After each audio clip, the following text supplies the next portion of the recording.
Hello YouTube! So this is a sponsored video by Sokani. They sent me their X60 V2 light unit, so let's take a look. This is an LED video light. It's balanced at daylight 5600 Kelvin and has a CRI of 96. It has a Bowens mount for softbox attachments and several lighting effects. This video will be broken into 3 parts. We're going to start with an unboxing with my initial impressions. Then part 2, we'll look at the features and functions of this light. And then part 3, we'll finish up with looking at comparable lights on the market and how it stands up. So it does come with this really nice bag, just straight out of the gate. It's got a nice carrying handle and it has these great Velcro straps that you can use for attaching light modifiers, small soft boxes, etc. So let's open this up and take a look. So instruction manual, everything's very nicely packed in here. It has this extra pad for the top.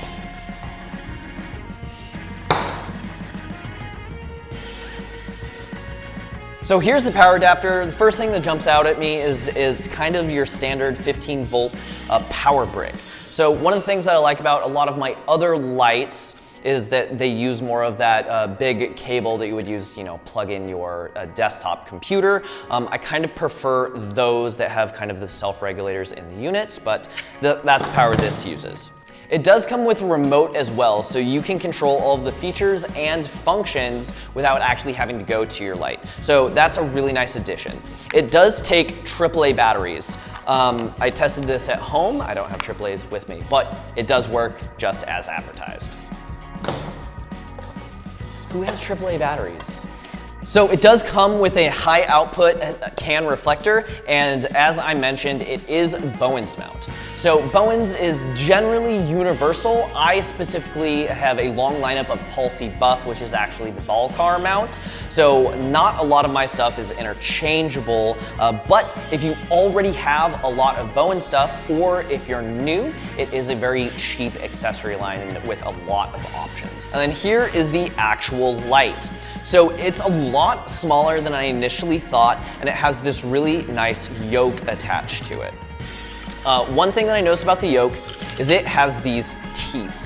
So these teeth mean that it won't slip when you actually tighten down the grip, which is extra help. However, it does lock it to certain degrees of tilt. So getting that perfect positioning just might be slightly more difficult. It does feel really well built. It's metal construction instead of cheap plastic. So all in all, it's a really small package with a really nice box. Let's get this plugged in and see what we think. Okay, so I've done a series of tests and I'll kind of run down features and functions of this little light. So first of all, it is very, very simple. Honestly, there's just not a lot going on here. There are not that many features, but it is a little bit of you get what you pay for. So you can turn it on with this button just there, and then it has a very simple LCD panel. So on this LCD panel, it shows that it is 5600K. I thought that was a menu option. This light is not color adjustable. It shows you the color there, but that is not one of the features. You've got 1% CCT is your normal light, and then this dial, you can tell that it clicks all the way up to 100. So if you're doing video and you need a smooth transition, it does not have that. It does click, but it clicks very slowly in increments of 1%. The internal of the button here is actually the set button. So when you need to go to different effects or channels, you can do that as well. If you buy multiples of these lights, then you can channel or group them. So it has 12 channels and 6 groups that you can change all of these lights in tandem with each other on those channels and groups, and you can use the remote to do that. So if you put these in a hard to reach spot, you can still adjust them all remotely by setting up their channels and groups before you mount them. So it also has this button, which is trigger lock. If you hold this down for 3 seconds, you see this lock icon appear, and now you cannot change or press any of these buttons in case something gets accidentally pressed to change your setting until you hold it down again to turn off the trigger lock. So let's talk about the effect modes, because that is really the only pizzazz that this light has besides what I have already showed you in this review. So it has 5 different lighting modes. There is a flashing or paparazzi mode. There is a bad bulb mode, which I think is supposed to simulate like the flickering lights in a hospital in an apocalypse film type thing. There is a lightning mode, so if you are filming something and there's supposed to be lightning coming through the window, it has those periodic bursts. There is a fireworks mode where you kind of see the bright flash and then the dim, and then there is a flickering TV mode. So let's see what those look like. While you press an effect, you'll see a little icon here that shows you which effect you are at, and you can dial it up or down. It does kind of have this odd flashing as you are changing it while in effect mode. You just stop touching it and wait for a second and it will go back to normal. But by pressing the set button, you can change in between the power of it and the frequency.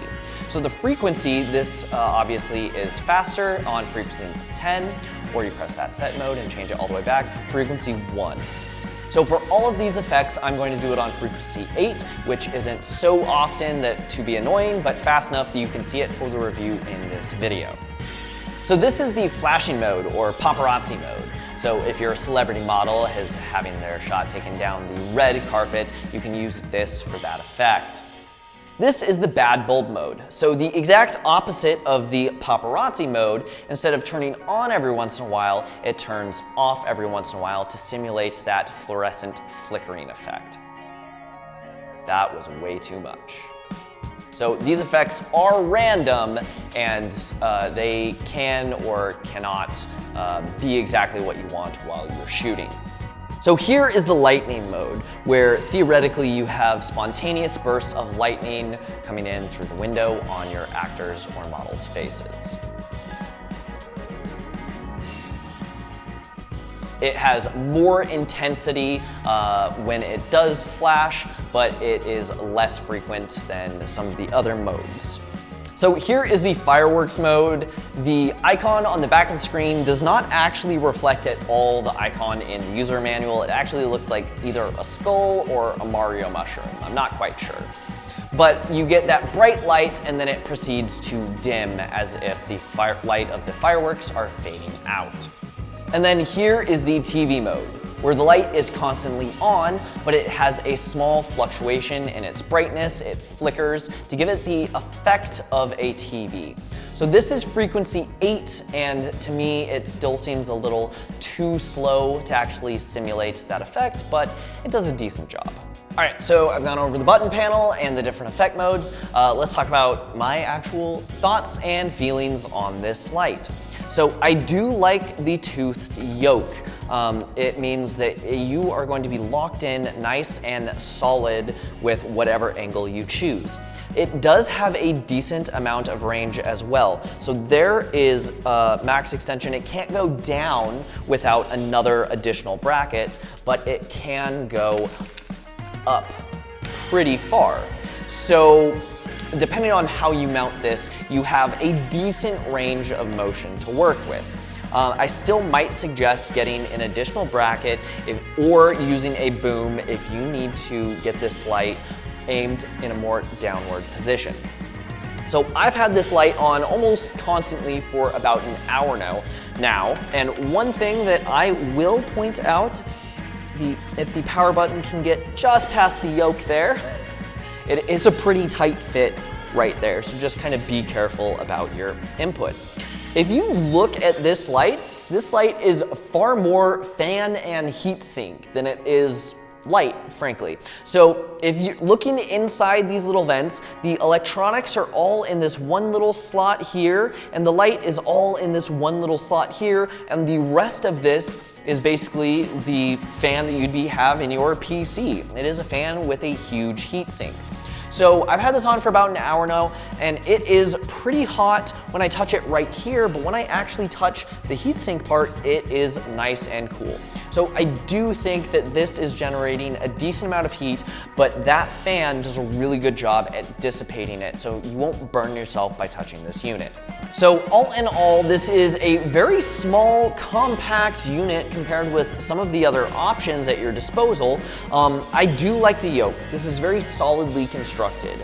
I do like the very simple control panel, and I love the fact that it comes with a remote with those channels, so if you invest in buying multiple of these units, you can control those through channels and groupings without ever actually having to go to your mounted light. There is no battery option. The only option is this wired 15-volt jack. So that could be a limitation depending on what it is that you need these lights for. But for $169, this is a pretty stellar deal. I even put this up against some of the other light options, and I'm really happy with how it performed. Let's take a look at those now. So here is the Sokani on its own without the dome diffuser. Here it is with the high output reflector. You see it is more of a spotlight grid, and it does have a lot more power on the wall. For comparison, I actually use the Pulsey Buff Digibee units when I shoot video because it fits all of my personal softboxes. But here is that same high output reflector. If you are buying this for video, you might be looking at some cheaper LED panels. So here is the LED panel that I personally use. But if you are the serious filmmaker, you may be looking at some of the higher end options. So I own a Westcott Flex Cine panel, and here is that light. So on the left, we have the Sokani X60 V2, and on the right, I actually have my Westcott Flex Cine light. So one of these lights is only $169, the other one is $900. So at the daylight balance, I think that the Westcott light is actually probably a little more correct white, while the Sokani is a little on the blue side. That said, one of these lights is over $700 more, and I think the Sokani is actually a little bit brighter. This test of both lights have been measured from the flash head to be exactly 3 feet away from its respective wall. Here on the left we have the Sokani, and on the right I have my AL528W, I believe. It is a bit of an older panel. These are the ones that I've been using for years and years and years, but when I bought them they were comparable price. So you can see that the Sokani just blows it out of the water. Both of these stands are exactly 3 feet from their respective walls, and the lights are at full power. So all in all, for the size and price, this is actually a pretty impressive little unit. Again, if you have Bowens or if you're just starting out, it is Bowens mount. So that is going to be great for a lot of you filmmakers out there. One thing that I do want to point out is fan noise. So if you get right next to it, it's got that fan and it's working pretty hard to dissipate all of that heat. But by the time I get to about this far away, you can't hear it anymore. So it shouldn't affect your video or audio quality. So that has been it for the review of the Sokani X60 V2. I do hope that you enjoyed this video. There will be a link to it in the description. And if you enjoyed this review, be sure to give a like and a thumbs up for when I have new content. Thank you so much for watching. If there's another piece of gear that you would like reviewed, please leave a comment and I'll see if I can get to it.